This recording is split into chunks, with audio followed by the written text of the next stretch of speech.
Welcome back students. आज हम पढ़ने वाले हैं पाठ 10 मल्हार बुक का, जिसका नाम है परीक्षा। ये पाठ बेटा आपका छठी क्लास के जो आपकी हिंदी की नई बुक आई है, मल्हार नाम से नई किताब जो आई है, उसमें शामिल किया गया है। बेटा 10वां पाठ है आपकी किताब का। ये पाठ का नाम है परीक्षा। तो आज इसको हम पढ़ने वाले हैं बेटा, और साथ साथ में आपको इसको एक्सप्लेन भी करूंगी। तो बहुत ध्यान से सुनिए और समझने की कोशिश कीजिए बेटा। जब रियासत देवगढ़ के दीवान सरदार सुजान सिंह बूढ़े हुए तो परमात्मा की याद आई। रियासत कहते थे, राजाओं की रियासत होती थी, बड़े बड़े नवाब होते थे, उनकी रियासत होती थी जहाँ पर वो राज किया करते थे। दीवान हुआ करते थे, जिनको छोटी छोटी राजा रियासतें दे दिया करते थे, जहाँ से वो टैक्स वसूल के और राजाओं को दिया करते थे। तो जब रियासत देवगढ़ के दीवान जो थे सरदार सुजान सिंह वो बूढ़े हो गए, तो उनको परमात्मा की याद आई, ईश्वर की याद आई कि अरे अब तो मैं बूढ़ा हो गया, अब तो मैं ईश्वर के पास जाऊंगा। तो ईश्वर की याद आ गई उनको।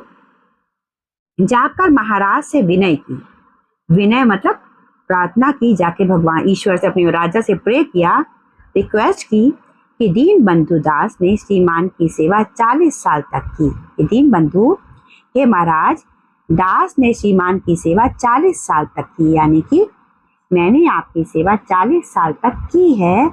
अब मेरी अवस्था भी ढल गई है, यानी कि अब मेरी अवस्था ढल चुकी है। अब मैं काम करने के लायक नहीं रहा, अब मैं बूढ़ा हो गया हूँ। राजकाज संभालने की शक्ति नहीं रही, अब मेरे अंदर ये राज्य का काम संभालने की ताकत नहीं रही है। कहीं भूल चूक हो जाए तो बुढ़ापे में दाग लगे। मतलब मैंने सारी जिंदगी तो ईमानदारी से काम किया, अब अगर बुढ़ापे में मुझसे कोई गलती हो गई तो बहुत बेइज्जती होगी, मुझे दाग लग जाएगा, यानी कि मेरा नाम खराब हो जाएगा, मेरी बदनामी हो जाएगी। सारी जिंदगी की नेक नामी मिट्टी में मिल जाए, मतलब मैंने सारी जिंदगी जितना अच्छे से काम किया है वो सब पर पानी फिर जाएगा, मेरे सारा नाम खराब हो जाएगा। राजा साहब अपने अनुभवशील नीति कुशल दीवान का बड़ा आदर करते थे, क्योंकि अनुभवशील था, एक्सपीरियंस था। नीति कुशल था, मतलब सही बात बताता, नीति की बात बताता था। बहुत समझाया, राजा ने उसको बहुत समझाया कि काम ना छोड़े, लेकिन जब दीवान साहब ने जब दीवान साहब नहीं माने तो हार कर उनकी प्रार्थना स्वीकार कर ली। हार कर राजा ने प्रार्थना स्वीकार कर ली कि हम आपको अब राज्य के कार्य से मुक्त करते हैं, हम आपसे और काम नहीं करवाएंगे, पर शर्त ये लगा दी कि रियासत के लिए नया दीवान आप ही को खोजना पड़ेगा। मतलब आप जो काम छोड़ना चाहते हैं आप तो छोड़ दीजिए, लेकिन उसके लिए आपको ही नया दीवान ढूंढना पड़ेगा।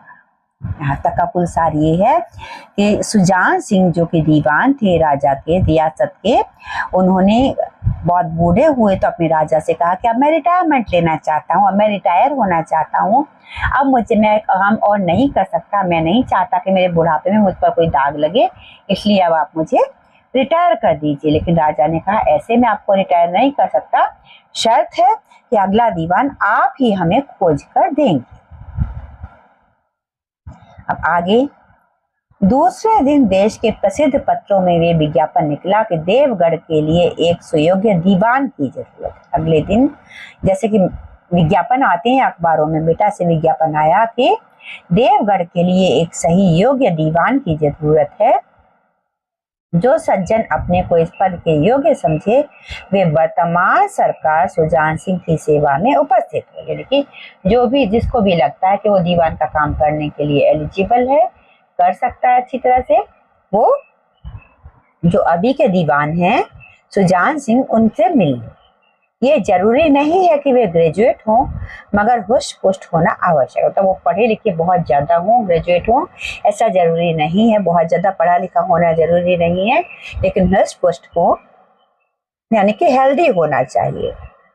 मंदाग्नि के मरीज को यहाँ तक कष्ट उठाने की कोई जरूरत नहीं। मतलब मंदाग्नि यानी कि जिनका पेट खराब रहता हो, जिनको कमजोरी हो, जिनका खाना हजम होने में दिक्कत होती हो, उनको यहाँ तक आने का कष्ट उठाने की जरूरत नहीं है। यानी कि जो भी आए दीवान बनने की इच्छा रख करके उसको हेल्दी होना शर्त रखी, पढ़ा लिखा होना शर्त उन्होंने नहीं रखी। 1 महीने तक उम्मीदवारों के रहन सहन, आचार विचार की देखभाल की जाएगी, यानी कि 1 महीने तक उनको चेक किया जाएगा। उसके बाद दीवान तय किया जाएगा। विद्या का कम परंतु कर्तव्य का अधिक विचार किया जाएगा, यानी कोई कितना ज्यादा पढ़ा लिखा इस बात पर कम विचार किया जाएगा। कोई भी व्यक्ति कितने अच्छे से अपने कर्तव्य को निभाता है, कितने अच्छे से ड्यूटीज को परफॉर्म करता है, इस बात पर ज्यादा विचार किया जाएगा। जो महाशय इस परीक्षा में पूरे उतरेंगे वे इस उच्च पद पर सुशोभित होंगे, यानी कि जो भी व्यक्ति इस परीक्षा में सफल होगा, पास होगा, वही इस पोस्ट पर बिठाया जाएगा, वही इसके लिए एलिजिबल होगा। ऐसे करके एक विज्ञापन दिया गया वहां के अखबार में। ठीक है, अब पढ़ेंगे इससे आगे।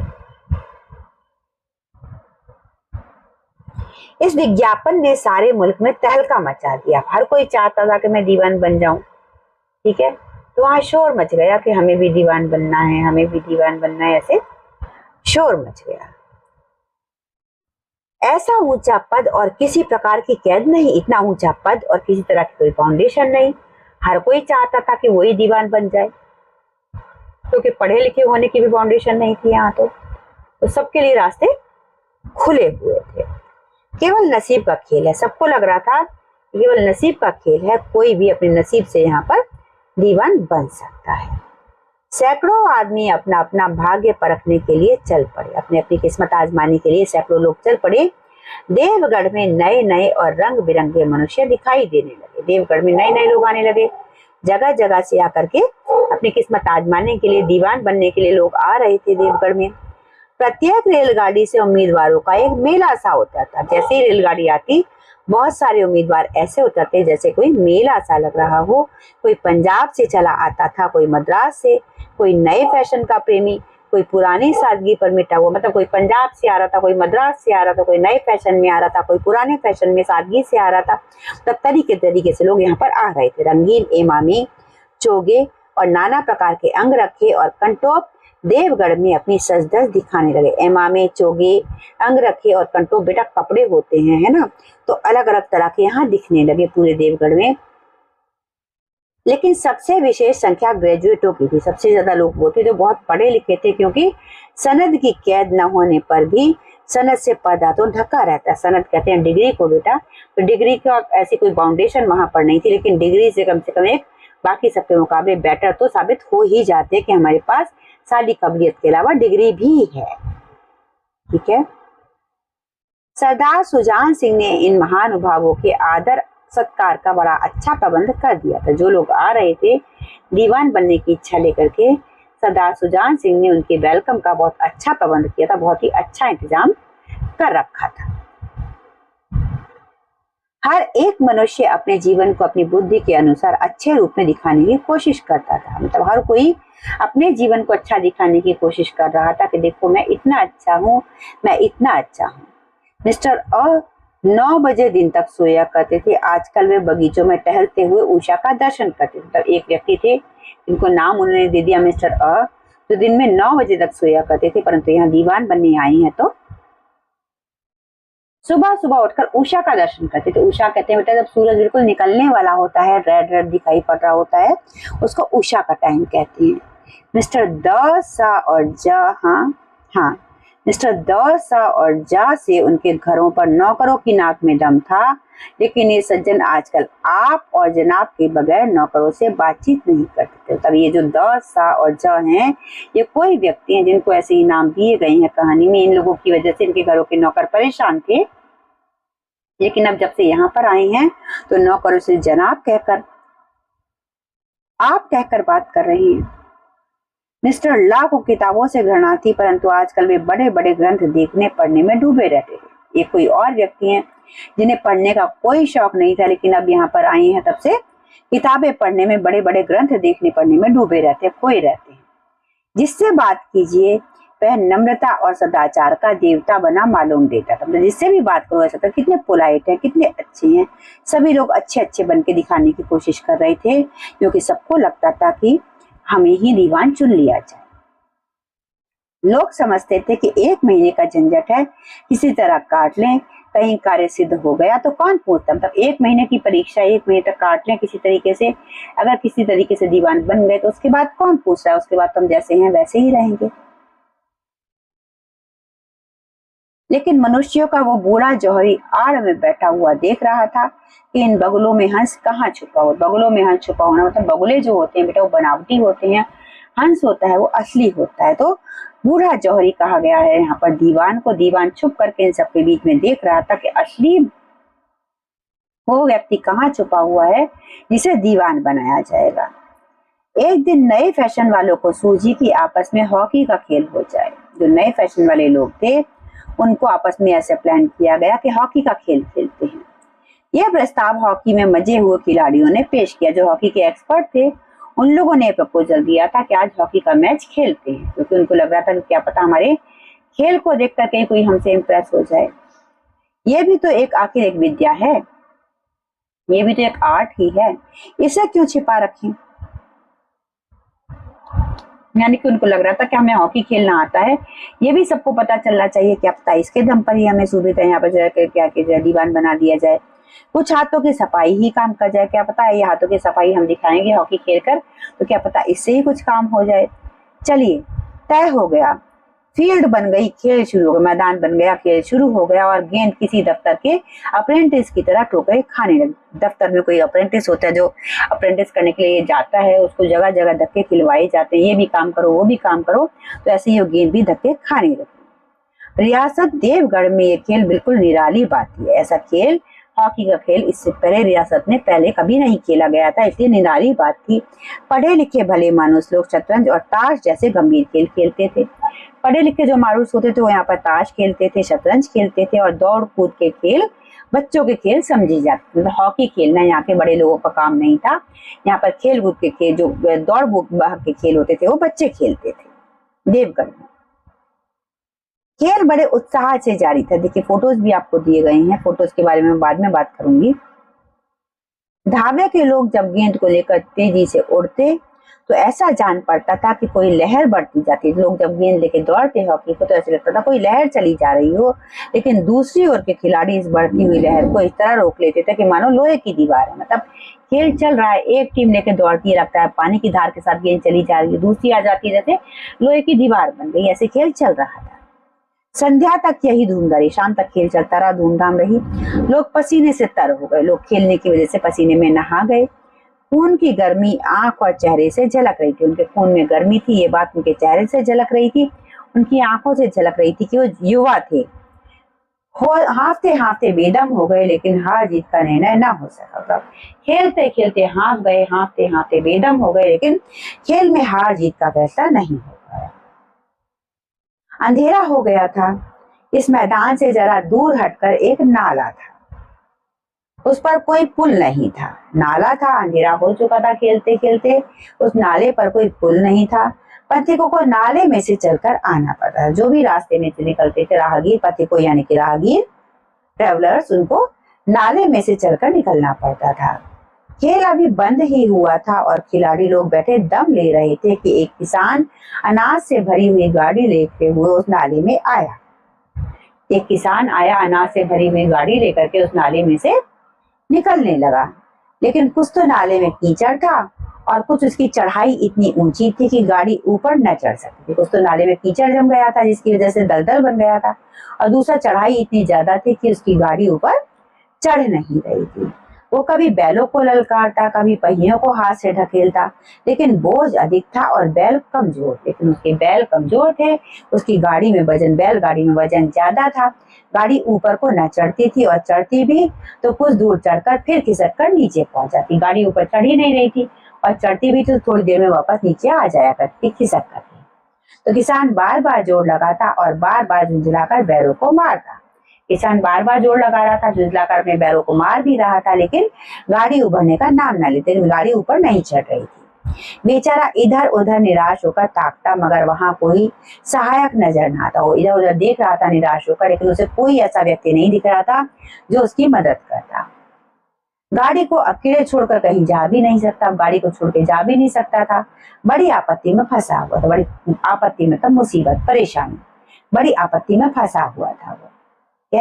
इसी बीच में खिलाड़ी हाथों में डंडे लिए घूमते घामते उधर से निकले। इसी बीच में कुछ खिलाड़ी आए, उधर से डंडे लेकर यहाँ वहां घूमते हुए निकले।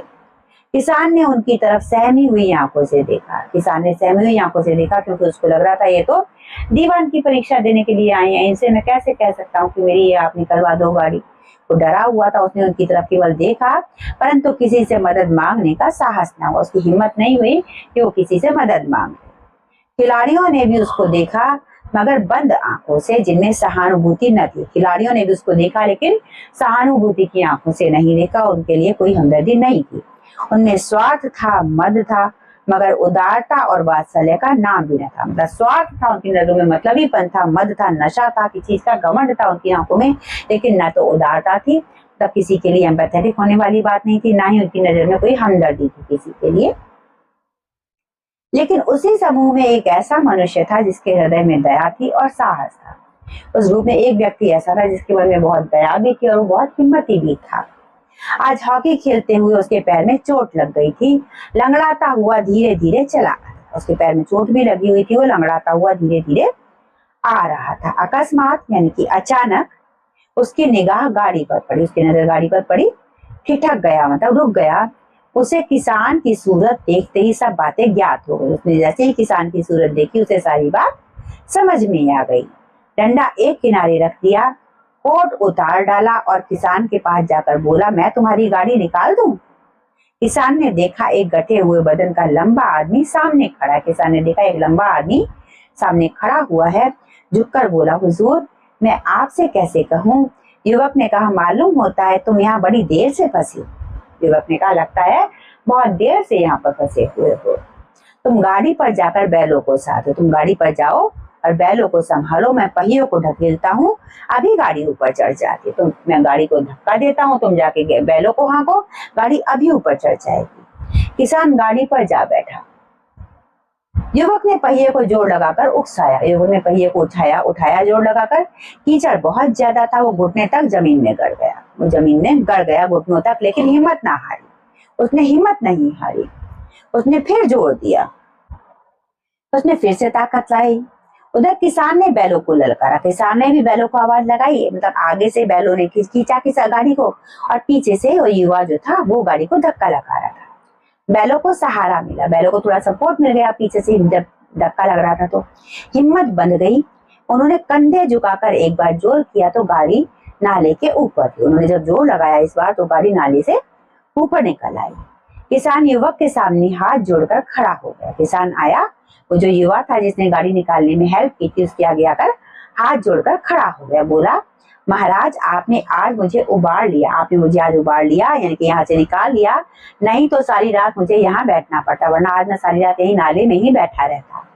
युवक ने हंसकर कहा, मुझे कुछ इनाम देते हो? किसान ने गंभीर भाव से कहा, नारायण चाहेंगे तो दीवानी आपको ही मिलेगी। युवक ने हंसकर पूछा कि तो मुझे कुछ इनाम दे दो। तो किसान ने कहा कि अगर आप भगवान चाहेंगे तो आपको दीवानी मिल जाएगी। युवक ने किसान की तरफ गौर से देखा, उसके मन में एक संदेह हुआ। किसान को देखा, उसने ध्यान से, उसके मन में थोड़ा डाउट हुआ, क्या ये सुजान सिंह तो नहीं है? आवाज मिलती है। उसने सोचा कहीं ये सुजान सिंह तो नहीं है, आवाज तो मिलती है, चेहरा मोहरा भी वही, मतलब चेहरा भी वैसा ही लग रहा है। किसान ने भी उसकी ओर तीव्र दृष्टि से देखा, किसान ने भी तीखी नजर से देखा। शायद उसके दिल के संदेह को भांप गया, उससे शायद किसान ने उनके मन के डाउट को भांप लिया था। मुस्कुराकर बोला, गहरे पानी में बैठने से ही मोती मिलता है, मतलब गहरे पानी में जाने पर ही मोती मिलता है। निदान महीना पूरा हुआ, मतलब परीक्षा का महीना पूरा हुआ, चुनाव का दिन आ पहुंचा। चुनाव का दिन आ गया। उम्मीदवार लोग प्रातः काल से अपनी किस्मतों का फैसला सुनने के लिए उत्सुक थे। उम्मीदवार जो थे वो सुबह से ही अपना फैसला सुनने के लिए बहुत बेचैन थे। दिन काटना पहाड़ हो गया, दिन काटना उनके लिए बहुत मुश्किल होता चला जा रहा था। प्रत्येक के चेहरे पर आशा और निराशा के रंग आते थे। नहीं मालूम आज किसके नसीब जागी, पता नहीं आज किसकी किस्मत जागेगी, ना जाने किस पर लक्ष्मी की कृपा दृष्टि होगी, पता नहीं किसके ऊपर लक्ष्मी की कृपा दृष्टि होगी, किसे दीवान का पद मिलेगा और वो आगे पैसा कमा पाएगा, क्योंकि दीवान का पद बहुत बड़ा पद माना जाता था। ठीक है, तो सभी के सभी चिंता कर रहे थे कि पता नहीं किसकी किस्मत चमकेगी, किसे यह दीवान का पद मिलेगा। संध्या समय राजा साहब का दरबार सजाया गया। शाम को राजा का दरबार सजा। शहर के रईस और धनाढ्य लोग, राज्य के कर्मचारी और दरबारी तथा दीवानी के उम्मीदवारों का समूह सब रंग बिरंगी सज धज बनाए दरबार में आ गया। तब आसपास के जो कर्मचारी थे, राज्य के दरबारी थे और जो उम्मीदवार आए हुए थे परीक्षा देने के लिए, सभी लोग सज धज कर वहां पर दरबार में आ गए। उम्मीदवारों के कलेजे धड़क रहे, सबको एक डर लग रहा था।